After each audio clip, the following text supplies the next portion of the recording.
En voulant corrompre l'imam Dicko, le chef du gouvernement Soumeylou Boubèye Maïga était sur le point de donner 50 millions au Haut Conseil pour l'organisation du meeting du 10 février 2019. Mais l'imam a dit non à cette offre. Mes intentions sont de très bonnes intentions. Ce n'est pas par méprise que je le fais. Je dis tout simplement que nous avons dit à tout le monde que ce meeting-là, nous le voulons, un meeting vraiment d'humilité pour aller vers Dieu et chercher à ce que Dieu préserve notre pays. Le chef du gouvernement m'a annoncé ça, il m'a annoncé ça. J'attendais pour voir. Ils ont amené 50 millions, ils ont annoncé 100 millions.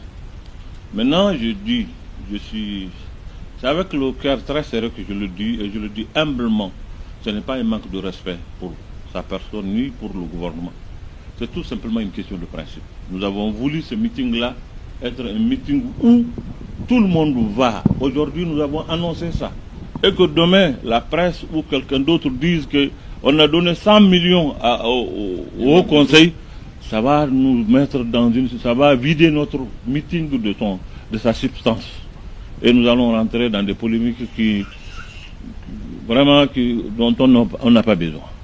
Donc, avec tout le respect, et je m'incline, je demande vraiment pardon. Et je vous remets les 50 millions que vous remettez au chef du gouvernement pour lui dire que nous avons décidé au niveau du Haut Conseil de faire de ce meeting-là un meeting de don de soi.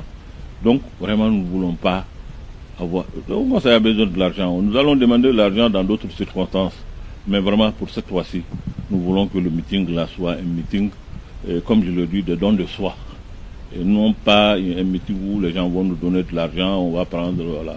Le porte-parole du très respecté imam Dicko pense que Soumeylou Boubèye Maïga n'a plus l'habilité de gouverner le Mali. Vous savez très bien que l'imam Mahmoud Dicko est un homme épris de paix et de justice. Un homme sage, un homme qui se bat au quotidien pour le bonheur de tous les Maliens, qui a compris aujourd'hui qu'il faut préserver le Mali.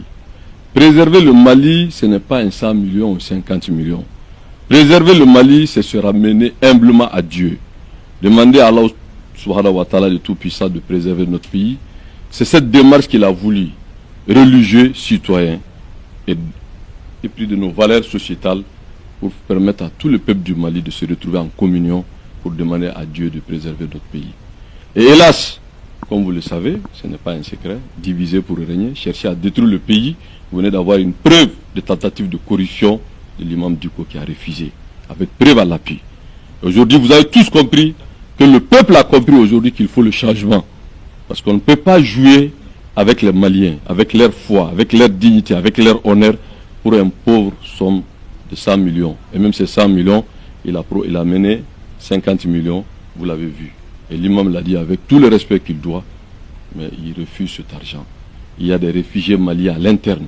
Des peuples qu'on les tue au quotidien sont là, comme des animaux à Niamana et partout ailleurs. Et l'insécurité aujourd'hui dans le peuple se cherche.